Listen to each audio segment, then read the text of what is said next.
मेरा नाम अनिंदिता है। जब भी मैं नए कपड़े खरीद कर लाती, मेरा पति उन्हें फाड़ देता और फिर मुझसे रिक्वेस्ट करता कि ये कपड़े पहनकर मेरी मम्मी के साथ चली जाओ और कुछ देर बाद वापस आ जाना।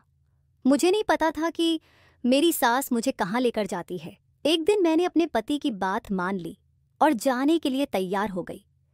लेकिन जब भी मेरी सास मुझे अपने साथ ले जाती तो वह मेरी आंखों पर पट्टी बांध देती थी और सख्ती से मना करती थी कि अपनी आंखें मत खोलना और इस पट्टी को मत हटाना।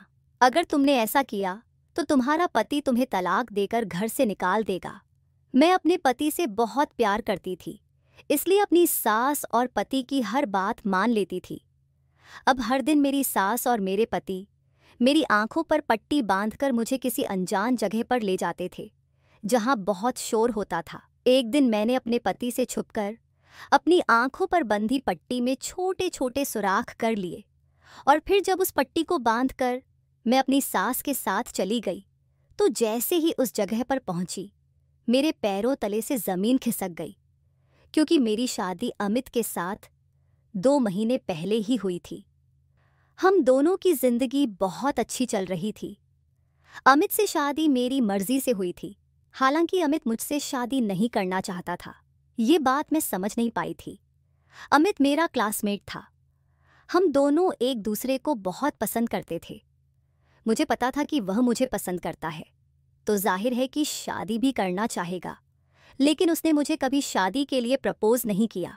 वह सिर्फ कहता था कि वह मुझे पसंद करता है और मुझे अपना अच्छा दोस्त मानता है, लेकिन मुझसे शादी नहीं कर सकता।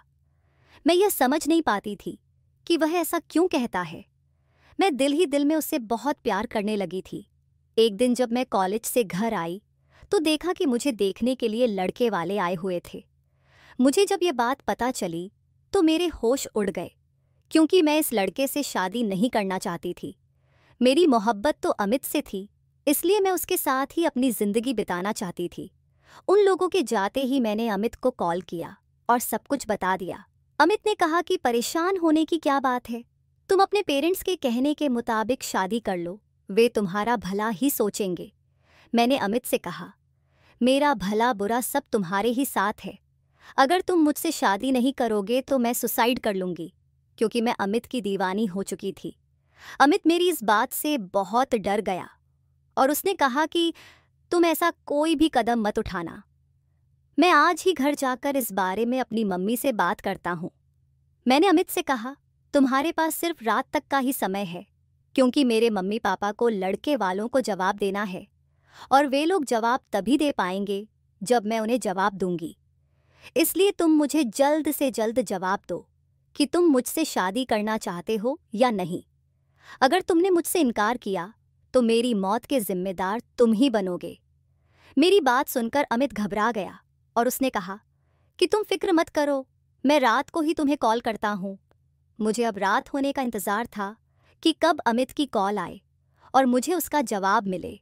मैं भगवान से प्रार्थना कर रही थी कि उसका जवाब हाँ में हो। रात के 12 बज गए, लेकिन अभी तक उसकी कॉल नहीं आई थी, जबकि अमित कहता था कि वह 11 बजे तक सो जाता है। मुझे बहुत घबराहट हो रही थी। हार मानकर मैंने 1 बजे खुद ही उसे कॉल किया, क्योंकि मैं उससे बात करने के लिए बेचैन हो रही थी। मेरी पहली कॉल पर ही उसने कॉल रिसीव कर ली। मैंने पूछा, तुम कहाँ हो? तुमने मुझे कॉल क्यों नहीं किया? मैं कब से तुम्हारी कॉल का इंतज़ार कर रही हूँ। कॉल पर अमित की आवाज़ बहुत घबराई हुई थी। उसने कहा, मुझे माफ़ कर दो अनिंदिता, मेरी मम्मी हम दोनों की शादी के लिए नहीं मान रही। मैंने पूछा, लेकिन तुम्हारी मम्मी शादी के लिए क्यों नहीं मान रही? मुझ में क्या प्रॉब्लम है? मैं तो अच्छी खासी खूबसूरत हूँ। अमित कहने लगा, बस ऐसे ही नहीं मान रही। मेरे दिमाग पर मोहब्बत का जुनून सवार था। मैंने गुस्से में आकर अमित की कॉल कट कर दी और उससे कहा कि अब देखो मैं क्या करती हूँ। मैंने अमित के खातिर अपने हाथ की नस काट ली। अगले दिन जब मुझे होश आया तो मैं अस्पताल में थी। मुझे पता नहीं चला कि अमित को कब और कैसे मेरे बारे में पता चला। जब मेरी आंख खुली और होश आया तो मैंने अपने सामने अमित और उसकी मम्मी को देखा। मेरे घर वालों ने मुझे बहुत डांटा कि अगर मैंने उन्हें सब कुछ बताया होता तो शायद मुझे यह सब नहीं करना पड़ता। फिर अमित की मम्मी मेरे घर रिश्ता लेकर आ गई और मैं अपने प्लान में कामयाब हो गई। खुशी खुशी दोनों परिवारों ने मिलकर मेरी शादी अमित से कर दी। शादी को 1 महीना ही हुआ था कि मौसम ने करवट ले ली। अचानक इतनी गर्मी पड़ने लगी कि सबने अपने गर्मियों वाले कपड़े निकाल लिए। मेरे ससुराल में मेरी सास और 2 ननद थीं। मेरे माता पिता गरीब थे। उन्होंने मेरी शादी सादे तरीके से की थी और मुझे साधारण सामान दिया था। अमित भी एक साधारण परिवार से था। हमारी शादी से पहले अमित की माँ ने क्यों मना किया था, यह मुझे कभी पता नहीं चला और न ही मैंने दोबारा इस बारे में पूछने की कोशिश की। मेरे पति का घर छोटा था और वह अकेले ही कमाने वाला था। उसके ऊपर अपनी माँ और दोनों बहनों की जिम्मेदारी थी। अब तो मेरी भी जिम्मेदारी आ गई थी। मेरी बड़ी ननद का रिश्ता भी तय हो चुका था और उसकी सगाई हो गई थी। अगले साल उसकी शादी होनी थी। शायद इसलिए उसका व्यवहार मेरे साथ थोड़ा अलग था। वह मेरे साथ बहुत अच्छे से रहती थी और मेरी बहुत इज्जत करती थी। मेरी उससे बहुत अच्छी दोस्ती हो गई थी, मगर मैं अमित की जगह उसे नहीं दे सकती थी।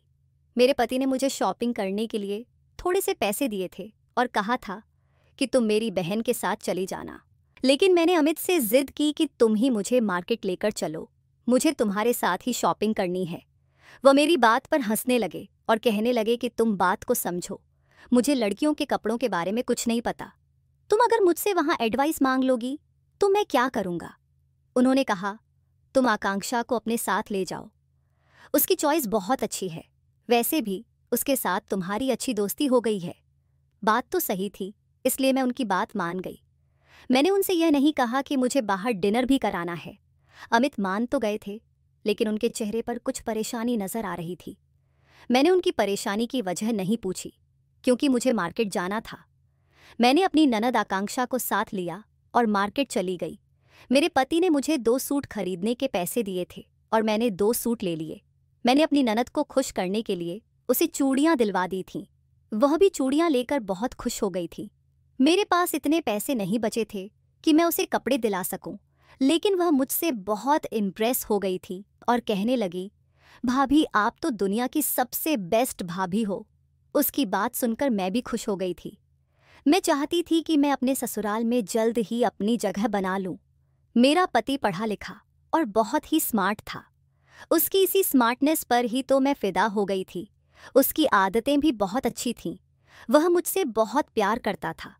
मैं चाहती थी कि वह मुझसे इतना प्यार करे कि उसे मेरे बिना रहने की आदत ही न हो।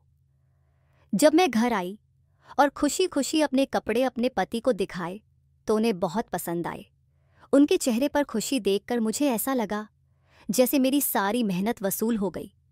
फिर मैंने उन कपड़ों में से एक सूट निकालकर पहन लिया और अच्छे से तैयार हो गई। मैंने अपने पति से कहा, चलो चलते हैं। मेरा पति मुझे देखकर हैरान हो गया और कहने लगा, कहाँ चलना है? मैंने कहा, आप अपना वादा भूल गए हो। हम दोनों को रात का डिनर घर से बाहर ही करना था। आपने मुझसे वादा किया था ना? मेरे पति ने कहा, अच्छा, मुझे याद आ गया। आधे घंटे में चलते हैं। मैं अभी बाहर से होकर आता हूँ। मेरे पति न जाने कहाँ चले गए थे। मैं उनका काफ़ी देर तक इंतज़ार करती रही। वह आधे घंटे नहीं बल्कि पूरे 2.5 घंटे बाद घर आए। रात के 9 बजे थे। उसके बाद हम दोनों मिलकर एक अच्छे से रेस्टोरेंट में खाना खाने के लिए चले गए। वहाँ पर हमने खाना खाने के बाद आइसक्रीम भी खाई और खूब एंजॉय किया। मेरा पति गरीब ज़रूर था, लेकिन मेरी हर ख्वाहिश पूरी करता था। रात को 12 बजे से पहले ही हम लोग घर आ गए। मैंने अपने नए कपड़े उतार दिए और पुराने कपड़े पहन लिए। अगले दिन जब मैं नए कपड़े बाथरूम में लेने गई तो यह देखकर मेरे पैरों तले से ज़मीन निकल गई कि मेरे सभी नए कपड़े जो कल मैंने खरीदे थे कटे हुए थे। हर कपड़े में जगह जगह कट के निशान लगे थे। मैंने अपने पति से कहा, अगर आपको मेरे कपड़े पसंद नहीं आए तो आप मुझे बता देते, मैं कपड़े बदल लेती। लेकिन आपने कपड़ों की यह हालत क्यों की? मुझे तो यही समझ में आया कि अमित को मेरे कपड़े पसंद नहीं आए, तभी उन्होंने कपड़ों के साथ ऐसा सलूक किया। अलमारी में मेरे बाकी के कपड़े भी कटे हुए थे। अब मेरे पास पहनने के लिए सिर्फ वही सूट था जो मैं पहने हुए थी। मेरे पति खामोश खड़े थे और कुछ नहीं कह रहे थे।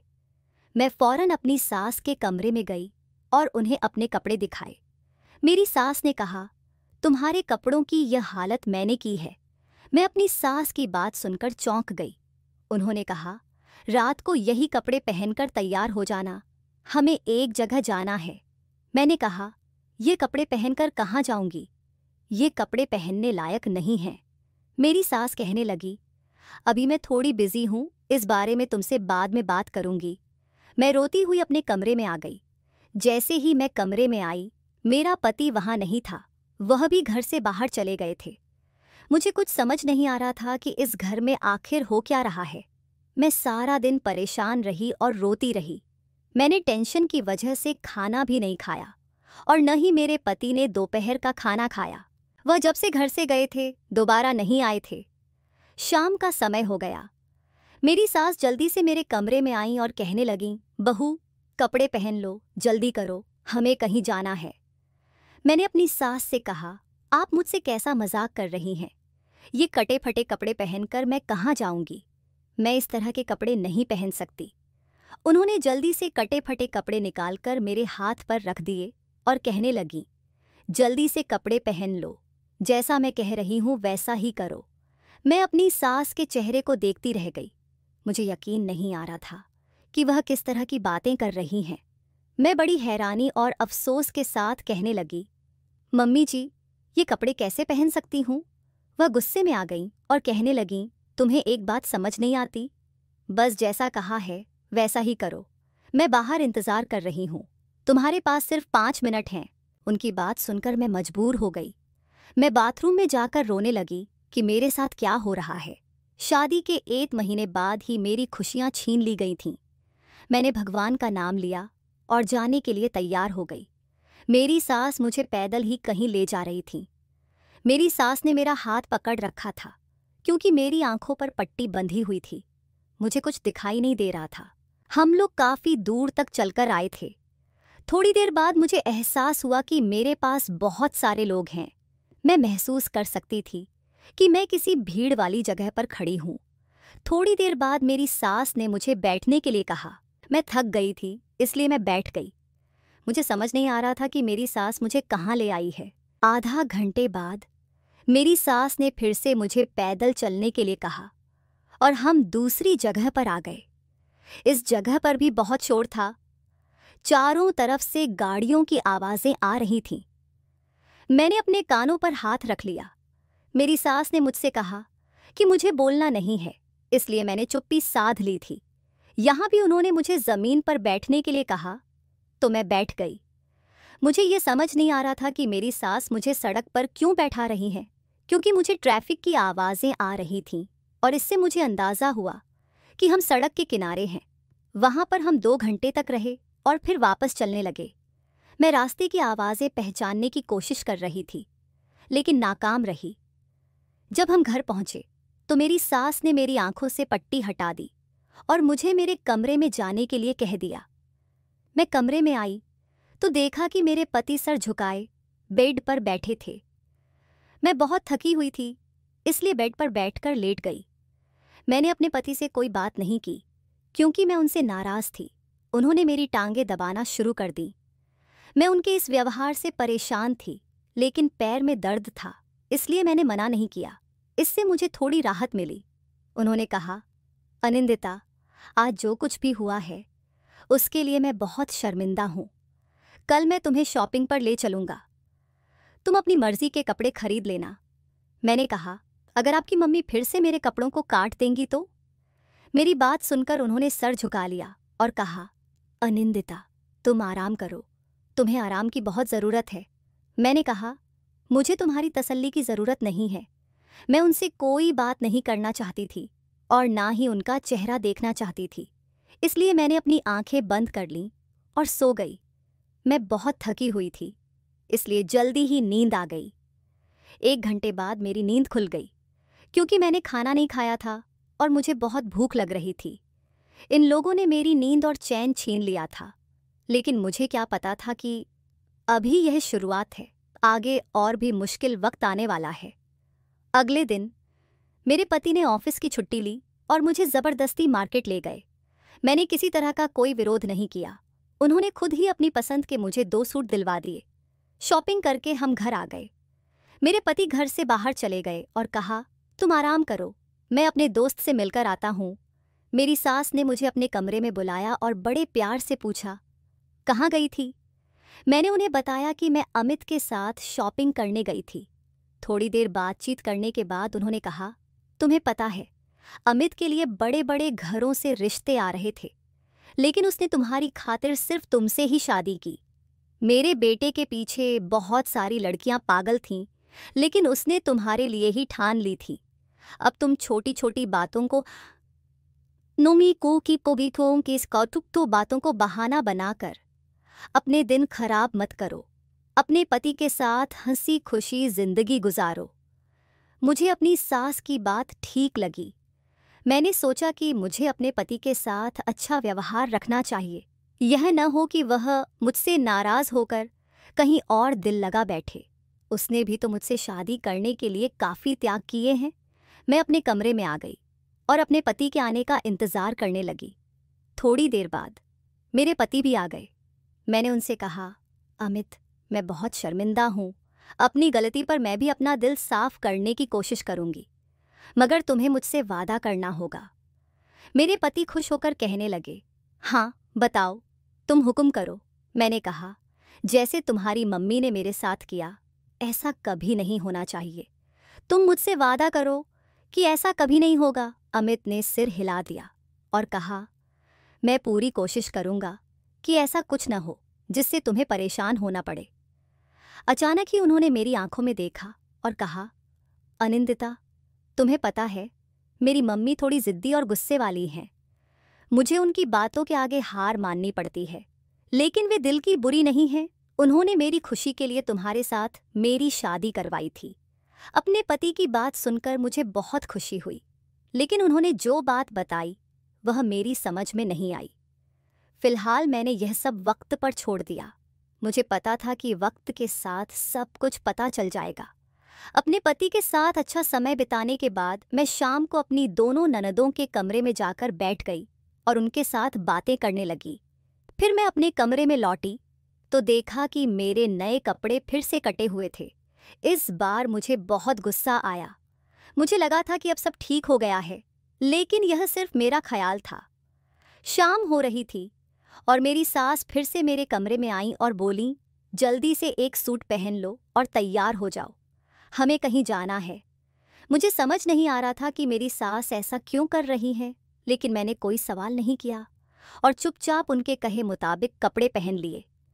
मेरी सास मुस्कुरा दी और फिर मेरी आंखों पर काली पट्टी बांध दी।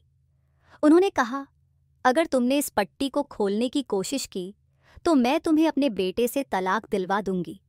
तुम जानती हो ना कि मेरा बेटा मेरा कितना कहना मानता है। मैं अपनी सास की बात सुनकर शॉक्ड रह गई और चुप रही। मेरी सास मुझे पट्टी बांधकर कमरे से बाहर ले गई और बोली, अब मेरे साथ चलो। मेरे पति उस समय घर में नहीं थे। मेरी सास ने मेरा हाथ पकड़ लिया और मेरी ननद को आवाज़ दी कि दरवाज़ा बंद कर ले। मैं जानती थी कि मेरे कुछ भी कहने का कोई फ़ायदा नहीं होगा, इसलिए चुपचाप चल पड़ी। हम दोनों सास बहू पैदल चल रहे थे। कल भी पैदल चले थे, इसलिए आज मेरे पैरों में पहले से ही दर्द होने लगा था। मैं अपनी सास के कहे अनुसार चल रही थी और अपने आंसू पोंछ रही थी। अब मुझे एहसास होने लगा था कि मैंने अमित से शादी करके बहुत बड़ी गलती कर दी। मेरे पेरेंट्स मेरी शादी कहीं और करवा रहे थे, लेकिन मैंने अपनी मर्जी से शादी की थी, इसलिए मुझे इसे निभाना ही था। मुझे अपनी माँ की कही हुई बात याद आ गई थी। उन्होंने कहा था, अनिंदिता, तुम इस लड़के से शादी कर रही हो और यह शादी हम तुम्हारी जिद की वजह से करवा रहे हैं, वरना जो रिश्ता हमने तुम्हारा ठुकराया है वह लड़का बहुत ही अमीर और अच्छी फैमिली से था। तुम वहाँ बहुत खुश रहती, लेकिन यहाँ शादी करने की तुम्हारी अपनी मर्जी है, इसलिए तुम्हें अपनी लव मैरिज को निभाना ही होगा, क्योंकि 90% लव मैरिज सफल नहीं होती। मैंने माँ को जवाब दिया था, अमित मुझसे बहुत प्यार करता है और मैं शर्त लगा सकती हूँ कि मेरी शादी के बाद मेरी जिंदगी अरेंज मैरिज से भी ज़्यादा अच्छी गुजरेगी। मेरे पेरेंट्स ने मेरी और अमित की शादी को मेरे सुसाइड की धमकी के बाद मान लिया था। अमित की माँ भी मान गई थी। तब मुझे लगा कि मेरे भाग खुल गए, लेकिन मुझे क्या पता था कि मेरी आने वाली जिंदगी इस तरह से खराब हो जाएगी। अब मुझे पछतावा हो रहा था कि मुझे अपने पेरेंट्स की बात मानकर वहीं शादी करनी चाहिए थी जहां वे करवा रहे थे। हम फिर कल की तरह उसी जगह पर पहुंच गए थे जहां पर बहुत शोर था और गाड़ियों की आवाज़ें आ रही थीं। 2-3 घंटे तक हमें इसी तरह इधर उधर घुमाया गया। मेरी सास कभी कहती बैठ जाओ, कभी कहती खड़ी हो जाओ और कही बोलना बिल्कुल भी मत, बस चुपचाप मेरे कहे अनुसार चलो। 2-3 घंटे बाद हम घर लौट आए। घर आते ही मेरे पति मेरे पैर दबाने लगे, मगर मुझे सुकून नहीं मिल रहा था। अमित शर्मिंदा होकर मुझसे बात करने की कोशिश कर रहे थे। मैंने सोचा न जाने कब तक ऐसा होता रहेगा। मैंने अपने पति से पूछा, तुम्हारी मम्मी मेरे साथ यह सब क्यों कर रही हैं? लेकिन वे हर बात पर चुप रहते थे। इसलिए मैंने सोच लिया कि मुझे सच्चाई का खुद ही पता लगाना होगा। रात भर मैं प्लानिंग बनाती रही। सुबह फिर से मेरे पति ने कहा, मैं तुम्हें शॉपिंग पर ले चलूँगा, लेकिन मैंने शॉपिंग करने से मना कर दिया। मैं अपनी सास से पूछने लगी, माँ जी शाम को किस समय पर मुझे आपके साथ जाना है? मेरी सास मुस्कुराई और बोली, शाम के 5 बजे तैयार रहना, अमित से बात करना। मैंने बिल्कुल बंद कर दिया था क्योंकि वे मुझे कुछ बताते ही नहीं थे। घर में 2-2 ननदें भी थीं, लेकिन उन्हें भी किसी बात की कोई खबर नहीं थी। मेरी सास अपनी बेटियों पर बहुत ज़्यादा रोक टोक रखती थीं और उन्हें कमरे से बाहर नहीं निकलने देती थीं। दोपहर में जब मेरे पति घर आए तो उन्होंने कहा, चलो अभी तुम्हारे पास समय है, मैं तुम्हें शॉपिंग कराने के लिए ले चलता हूँ। लेकिन मैं उनसे बात नहीं कर रही थी, इसलिए मैंने कह दिया, आज मेरी तबीयत ठीक नहीं है, मुझे कहीं नहीं जाना। शाम के 5 बज गए और मैंने फटे हुए कपड़ों में से एक सूट पहन लिया। मैं तैयार होकर कमरे से बाहर निकल ही रही थी कि मैंने अपने पति को अपनी माँ से कहते सुना, मम्मी प्लीज़ अनिंदिता के साथ ऐसा मत करो, उसकी तबीयत ठीक नहीं है। मेरी सास ने मेरी आंखों पर पट्टी बांध दी। मैंने अपनी सास से कहा, रुको माँ जी, इन चप्पलों से मेरे पैर में बहुत दर्द हो रहा है, मैं दूसरी चप्पल पहनकर आती हूँ। मेरी सास ने कहा, ठीक है, लेकिन जल्दी आना। मैं पट्टी खोलकर कमरे में गई, जल्दी से चप्पल बदली और पट्टी वापस बांध ली। फिर से हम पैदल चलने लगे। मैंने वही फटे हुए कपड़े पहने हुए थे। चलते चलते हम सड़क के कोने पर पहुंचे जहां मेरी सास ने मुझे बैठा दिया। वहां बैठने के बाद मेरी सास ने मेरे आगे एक बड़ा सा बोर्ड और एक कटोरा रखा। मैं 5 मिनट तक वहीं बैठी रही और देखा कि लोग उस कटोरे में पैसे डालकर जा रहे थे। ये देखकर मैं हैरान रह गई। मेरी सास ने कटोरे में सफ़ेद रंग का रुमाल बिछा दिया था ताकि सिक्कों की आवाज़ न आए। लोग उसमें पैसे डाल रहे थे, कुछ सिक्के और कुछ नोट। आधे घंटे बाद मेरी सास ने मुझे दूसरी जगह ले जाकर भी यही सब करवाया। इस तरह से काफ़ी सारे पैसे इकट्ठे हुए। मुझे समझ नहीं आ रहा था कि यह सब क्यों हो रहा है। इसका मतलब था कि मेरी सास ने मुझे भीख मांगने का जरिया बना दिया था। अब मुझे समझ आया कि क्यों मुझे कभी नहीं बताया गया कि मुझे कहाँ ले जाया जा रहा है। 2-3 घंटे बीत गए और मेरी सास ने काफ़ी पैसे इकट्ठे कर लिए। फिर वह मुझे घर वापस ले आई। घर पहुंचते ही मैंने सोच लिया था कि अब और बर्दाश्त नहीं करूंगी। घर में दाखिल होते ही मैंने अपनी आंखों से पट्टी हटा दी। घर में मेरा पति भी मौजूद था। मेरी सास ने मेरी इस हरकत को देखा और गुस्से में बोली, तुम्हें इतनी जल्दी पट्टी हटाने की क्या ज़रूरत थी? तुम्हें पता है कि तुम्हारी आंखों से पट्टी सिर्फ मैं ही हटा सकती हूँ। मैंने कहा, तो आज आपने कितने पैसे कमाए? मेरी सास मेरी बात से हैरान रह गई।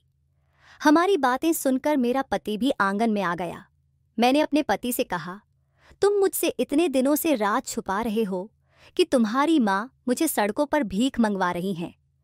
आज मुझे सब पता चल गया कि मेरे साथ क्या होता है और मेरे कपड़ों को क्यों काटा और पहना जाता है।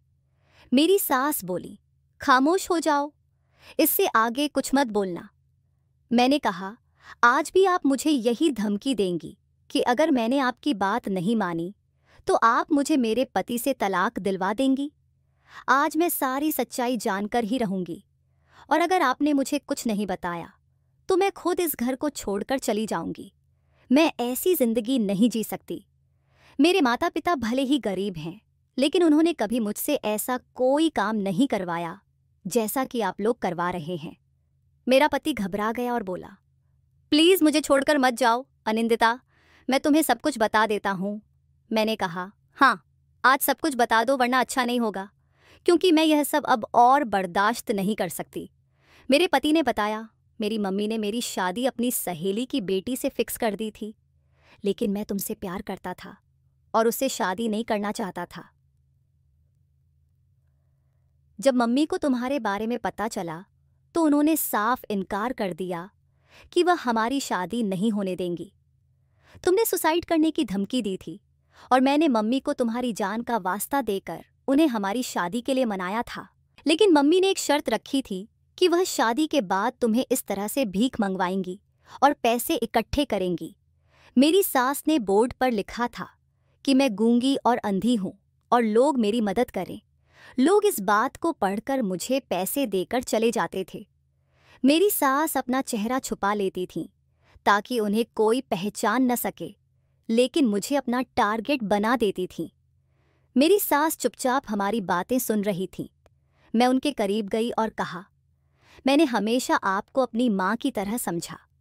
मुझे नहीं पता था कि एक माँ अपनी बेटी के साथ ऐसा भी कर सकती है। अगर आपको मैं पसंद नहीं थी तो बता देती, आपको मेरे साथ ऐसा करने की क्या जरूरत थी?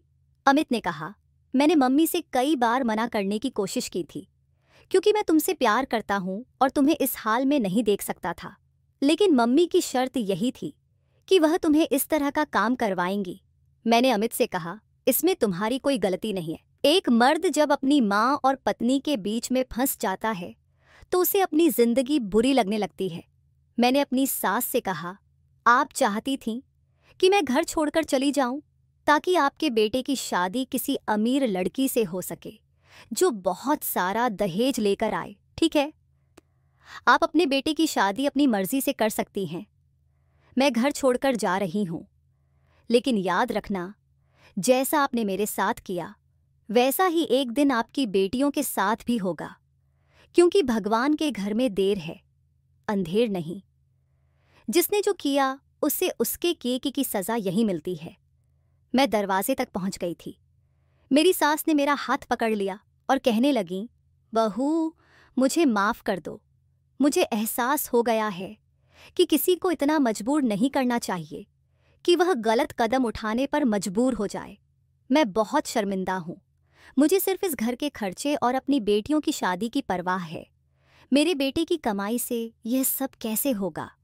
मैंने कहा, आप परेशान मत होइए, आपकी बेटियों की शादी धूमधाम से होगी।